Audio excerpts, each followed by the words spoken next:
Pues miren, hoy en mi comentario yo quiero referirme al análisis de la información que ocurrió el pasado domingo, pero que con el cúmulo de noticias, de informaciones, pues yo no había podido plantear mi opinión sobre la noticia de la inscripción de Gonzalo Castillo como candidato presidencial o precandidato a lo interno del PLD y las implicaciones que tiene esta irrupción dentro de la oferta de precandidatos a lo interno del PLD y analizar las posibles consecuencias de que Gonzalo haya decidido inscribirse como precandidato. Miren, lo primero que evidentemente yo veo en esta inscripción formal y la decisión de Abel Martínez de salir como precandidato de la opción de posibles aspirantes es lo siguiente.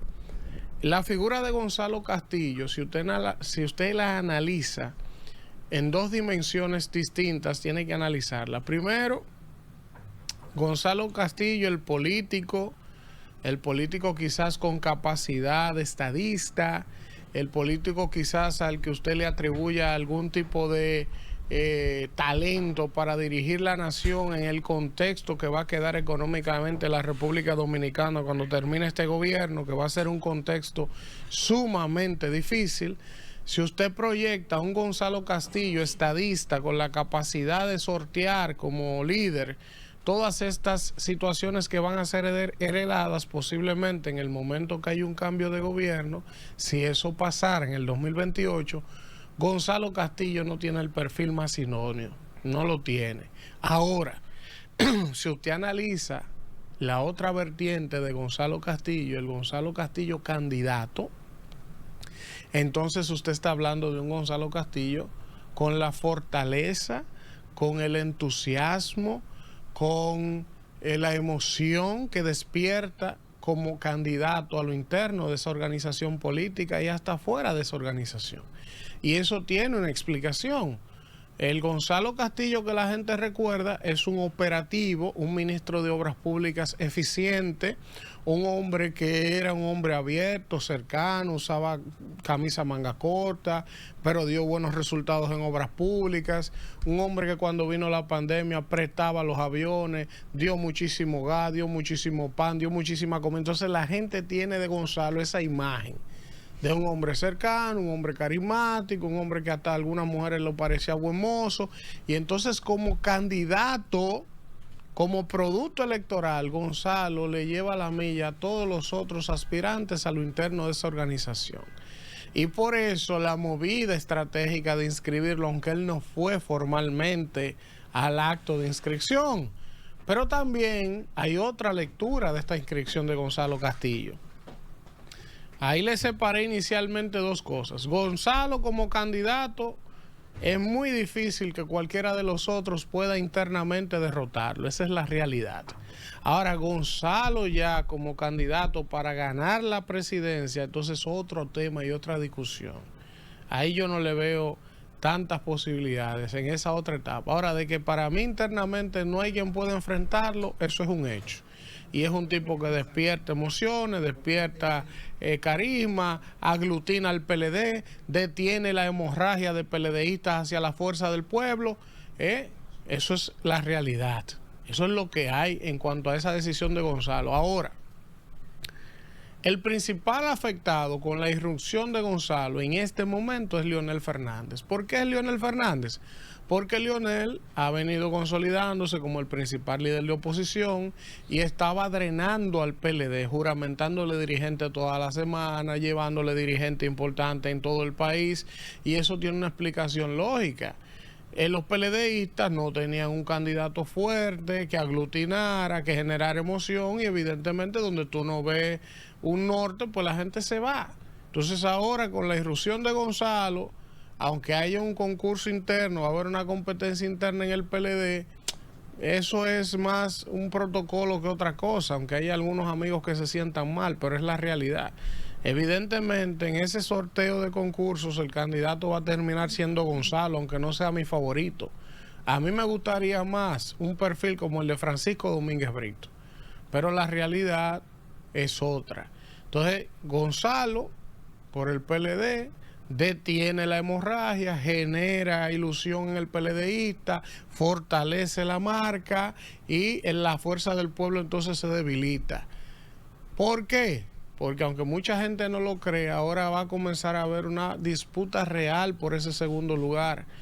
Fuerza del Pueblo sacó 30% en las elecciones del 24 y el PLD sacó 10%, pero esa no es la votación real de ese partido. Fuerza del Pueblo en gran medida sacó 30 porque hizo un buen trabajo, creció, pero también porque los PLDistas no veían en la candidatura de Abel alguna oportunidad de competir y mucha base electoral del PLD se fue a la Fuerza del Pueblo y votó por Leonel. Pero esa no es una votación dura de la Fuerza del Pueblo.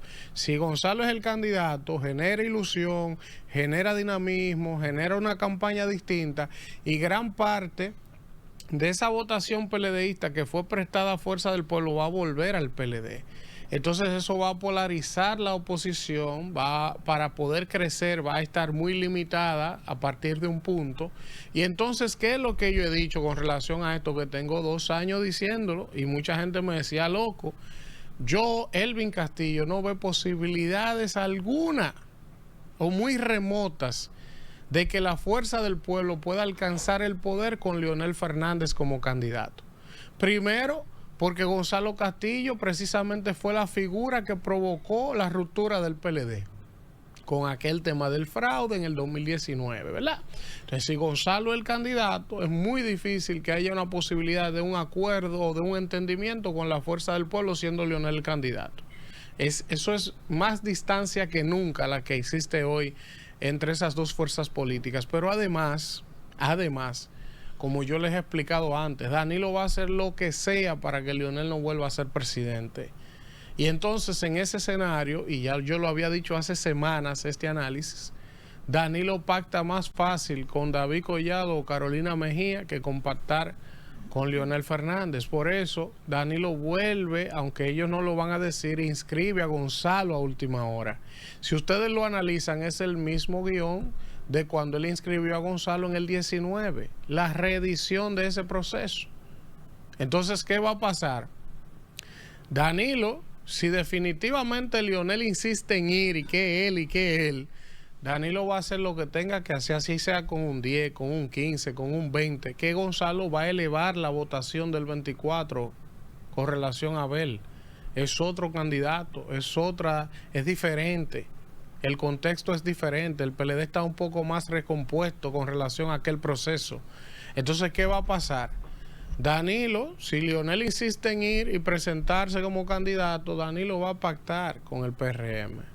Y entonces, lamentablemente, la Fuerza del Pueblo se le va a hacer muy difícil por sí sola remontar de un 25% a llegar a ganar las elecciones.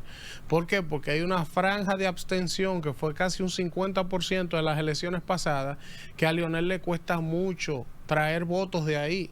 Y es verdad que el PRM está en su peor momento. Y es verdad que la gente está harta del gobierno. Es verdad. El problema es que si el candidato es Leonel, no tiene mucho hacia dónde crecer. Por eso yo tengo 2 años diciendo aquí, y lo veo hoy más claro que nunca, que si la Fuerza del Pueblo quiere tener una posibilidad real de llegar al poder, el candidato tiene que ser Omar. ¿Por qué? Porque en esa franja de abstención de un 50% de gente que no vota por ninguno, una franja importante votaría por Omar. Pero los primeros votantes, las mujeres, votarían por Omar. Y todo ese descontento que hay en la población con el gobierno de turno iría de manera directa. Incluso gente del mismo PRM que está inconforme votaría por Omar y se generaría una ola. Incluso una candidatura de Omar, si Gonzalo es el candidato, provoca un acercamiento del PLD a la Fuerza del Pueblo. Ahora con Leonel no. Con Leonel, la candidatura de Leonel empuja al PLD a una alianza con el PRM. Y esa es la realidad. Yo no estoy diciendo que esté bien, que esté mal. La Fuerza del Pueblo pactó en el 20 para sacar al PLD. ¿Y ustedes creen que Danilo va a pactar con la Fuerza del Pueblo para llevarlo al gobierno? Eso no va a pasar. Y esa es la realidad, como yo la veo, del análisis, de las decisiones, de las fichas políticas que se están moviendo. Y veremos qué dice el tiempo. Pero esa es la lectura en sentido general que yo le doy a esta situación. Llévame.